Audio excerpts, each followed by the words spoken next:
चिंतन अपना करना चाहिए। अगर अपना चिंतन करेंगे तो जो भूल हुई है वो भूल धीरे धीरे मिटेगा। इसलिए साहब ने कहा, भूल मिटे गुरु मिले पारखी। विवेकवान संतों के पास जब जानते हैं, उनके विचारों को सुनते हैं और कथा सुनते सुनते, सत्संग सुनते सुनते हमारे मन में कुछ आता है भावना कि भाई हमसे कहीं भूल हो गई है, गलती हो गई है, और अगर उसको सुधार लेते हैं तो ठीक है, और नहीं फिर वही बार बार करते हैं तो सत्संग सुनने से कोई लाभ नहीं। हाँ, इतना तो है कि जब तक आप बैठे हैं सत्संग में उतना देर तो आपका मन उस तरफ है, लेकिन जैसे सत्संग से हटे और वही फिर मन में आ गया तो हमारा सत्संग सुनने से ज्यादा लाभ नहीं हुआ। आप लोग कहानी सुने होंगे, एक बार कबीर साहब के एक शिष्य जो कमाल थे, कश्मीर में गए और वहां कहीं सत्संग चलता था। हफ्तों वहां उस गांव में रहे। एक मुसलमान माता रोजाना सत्संग में आती थी। उसका भाई एक दिन पूछा कि उसका नाम शिवली था, शिवली इतनी रात को तुम कहां से आती हो?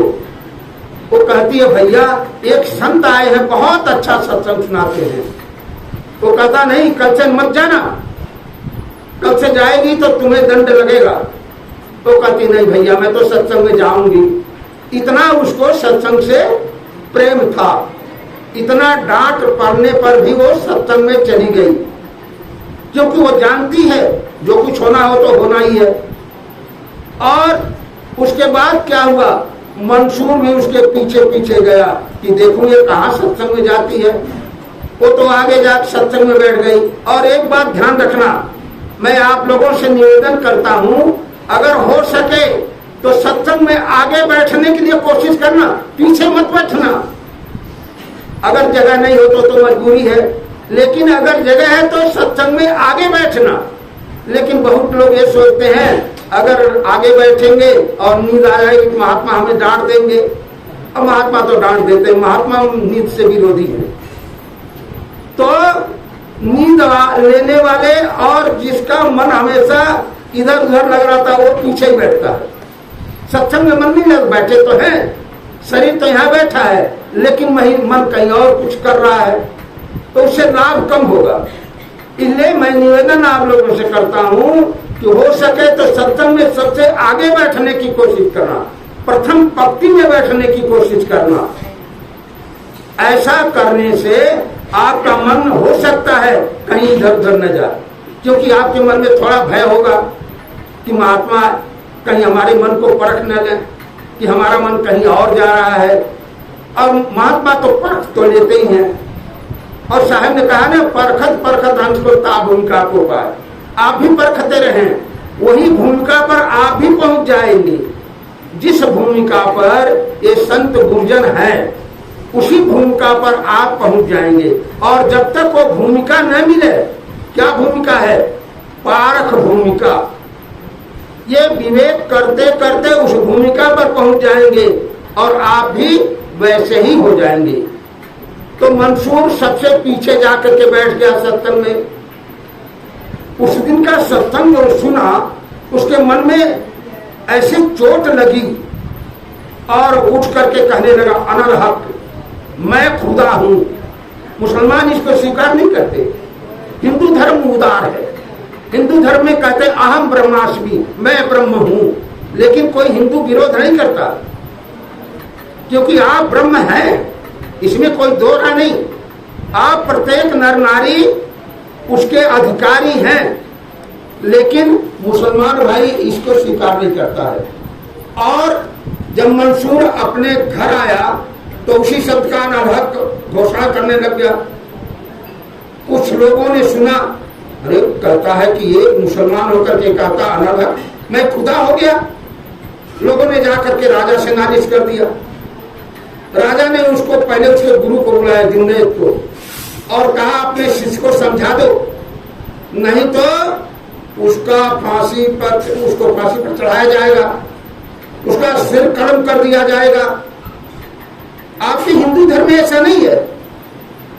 आप घोषणा करिए कि हम ब्रह्मास्मि, मैं ब्रह्म हो गया, मैं परमात्मा हो गया, मैं अपने स्वरूप का को प्राप्त कर लिया, तो कोई विरोध नहीं करेगा।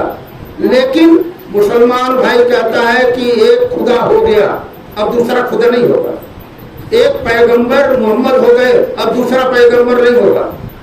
इसलिए कुरान पर टीका नहीं हुई और कोई भी मुसलमान टीका करने की राजी नहीं है, क्योंकि टीका करेंगे तो उसमें कुछ न कुछ छाटबीन करना पड़ेगा। और आपके गीता का कितनी टीकाएं हो गई हैं, बीजक के आपके कितनी टीकाएं हो गई हैं।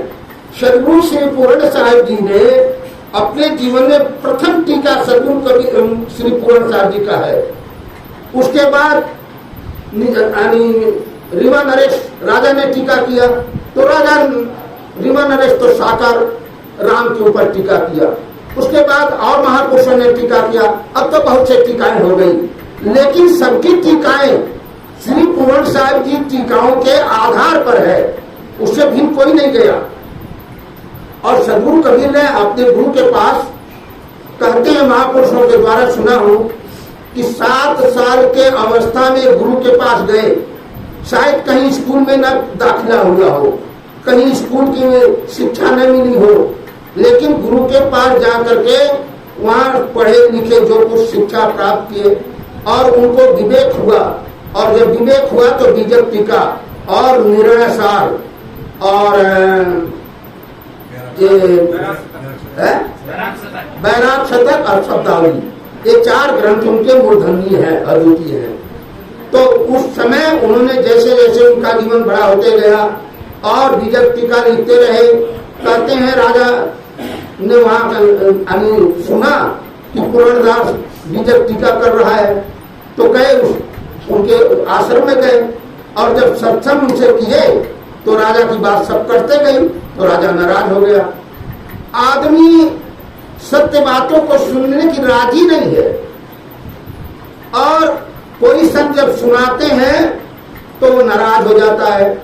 नाराज क्यों हो जाता है? हमारी मान्यताओं का खंडन हो रहा है, और मान्यताओं का तो खंडन होगी भाई। इसलिए मानने की कोशिश न करना, जानने की कोशिश करना। यही हमारे संत गुरुजनों ने कहा, मान मान बंधन तरयावा, निज कर्तव्य आप बधावा जब सोना न लेनी गए, कीट कुशियारी माज, ऐसी गतिया जीव की भई दिवसते सांझ। मान लेना तो दुख का कारण है, लेकिन जान करके मानोगे तो दुख का कारण नहीं होगा।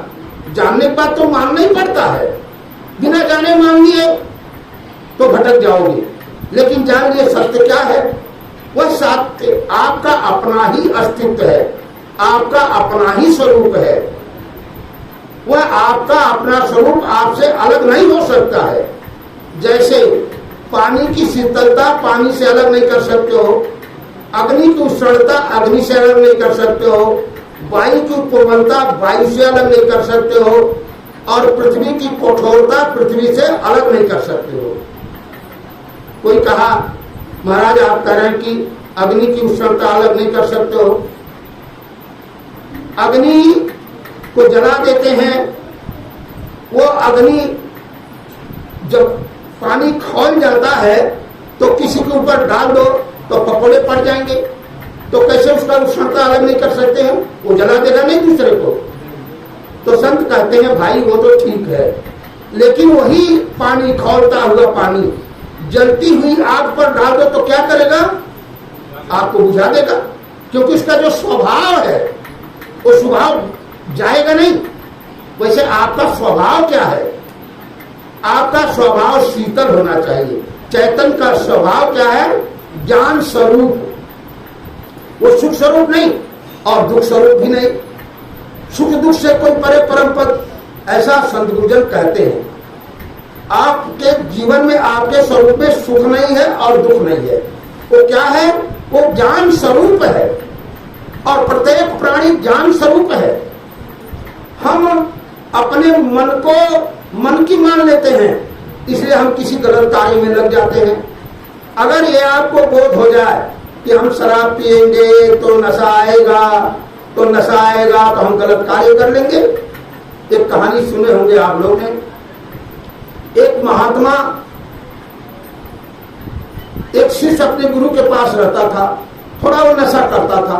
गुरु बार बार कहते थे बेटा नशा नहीं करना चाहिए। तो उन्होंने कहा महाराज ये शराब तो है नहीं, इसमें पाप लग रहा है, मैं तो गांजा पी रहा हूं, इसमें क्या पाप लग रहा है, ये तो पत्ती है। उनका बेटा बात तुम्हारी ठीक है, पत्ती तो है लेकिन नशा तो करती है। एक दिन क्या हुआ, बार बार गुरु जी कहते थे नशा नहीं करना। एक दिन वो घबरा गया तो आश्रम से निकल गया, और निकल गया तो चलते चलते चलते चलते सारा दिन चला, कहीं भोजन नहीं मिला, रुकने का जगह नहीं, कहीं शाम को गया किसी नगर में, तो पूछा भाई यहाँ कोई धर्मशाला है? उन्होंने कहा हाँ धर्मशाला तो है, ये गांव के किनारे धर्मशाला, चले जाओ वहां। बड़ा खुश हुआ, अब धर्मशाला में जाएंगे, भोजन मिल जाएगा, रहने का जगह मिल जाएगा, बड़ा प्रसन्न। तो वो धर्मशाले पर गया। वो धर्मशाले में 4 दरवाजे थे। पहले दरवाजे पर गया तो कहा भाई मुझे रात को यहाँ विश्राम करना है।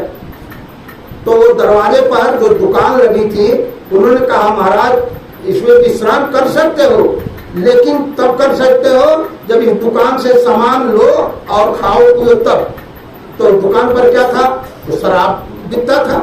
उन्होंने कहा भाई मैं तो साधु हूँ, शराब तो पीता नहीं हूँ, कैसे शराब पीऊं? आगे चला गया, दूसरे दुकान पर गया तो वहां मांस का दुकान था। वहां भी निवेदन किया कि मैं रात को ठहरना चाहता हूँ। दुकान वाले ने कहा भैया मांस खाइए और फिर दुकान में ठहरिए। उन्होंने कहा मैं तो हिंसक हूँ, मांस कैसे खाऊंगा? आगे चला गया, तीसरे दुकान पर गया तो एक युवती थी, वो अपना निवेदन किया, वहां से आगे बढ़ गया, वहां भी नहीं रुका। आगे गया तो गांजा भांग लोग पीते थे। उन्होंने कहा मुझे विश्राम करना है। भाई ठीक है ये गांजा पियो। उनका तो मैं पीता ही हूँ, इसमें क्या दोष है? अब गांजा का दम लगाया और नशा चढ़ गया। अब नशा जब चढ़ गया तो वहां से आया दूसरे दरवाजे पर, वहां भी वो गलत कार्य कर लिया। उसके बाद आया तो मांस भी खा लिया। उसके बाद आया शराब भी पी लिया और जाकर के कहीं गिर पड़ा। तो जैसे जैसे नशा कम हुई और धीरे धीरे उसको होश आने लग गया, अरे मैंने तो क्या कर लिया, गांजा भांग पी करके सारा दुष्कर्म जीवन में हो गया। तो मेरे बंधुओं ये दुष्कर्म, अगर आदमी नशा करता है तो दुष्कर्म से बच नहीं पाएगा। इसलिए जहां तक शाम का जालो अमल सो सबे हरामा, ध्यान रखिएगा। अमल का मतलब ये नहीं कि आप चाय पीते हैं, चाय का अमल है। अगर दूध आप पीते हैं और टाइम से दूध न मिला और उसके लिए विकल हो गए तो भी नामल ही है। जिसके बिना विकल हो जाए वो अमल है। इसलिए सबसे बचने की कोशिश करो, क्योंकि मनुष्य शरीर मिला है। तो सतगुरु कबीर का संदेश है क्या, जो जानऊ जग जीवना। अगर संसार में जीना चाहते हो तो ये समझ लो कि जीव से भिन्न कोई सत्ता दूसरा नहीं है। इस सत्ता को जान करके अपने जीवन में उसको बचा लो, आत्मसात कर लो और ये प्रतिज्ञा करो, कहा है ना, संकल्प हो हमारा इंसान हम बनेंगे, और इंसान बन गए तो भगवान भी बनेंगे। इतना दृढ़ संकल्प आदमी का हो कि मैं ये करके रहूंगा, तो कौन सा काम कठिन है मनुष्य के लिए? क्या नहीं कर सकता मनुष्य? दुनिया का सारा गुण मनुष्य धारण कर सकता है, सारा सद्गुण आ सकता है, लेकिन संकल्प दृढ़ हो। अगर दृढ़ संकल्प नहीं होगा, हमारा संकल्प लचर पचर होगा, तो हम जीवन में कुछ नहीं कर सकते हैं। इसलिए दृढ़ संकल्प करिए।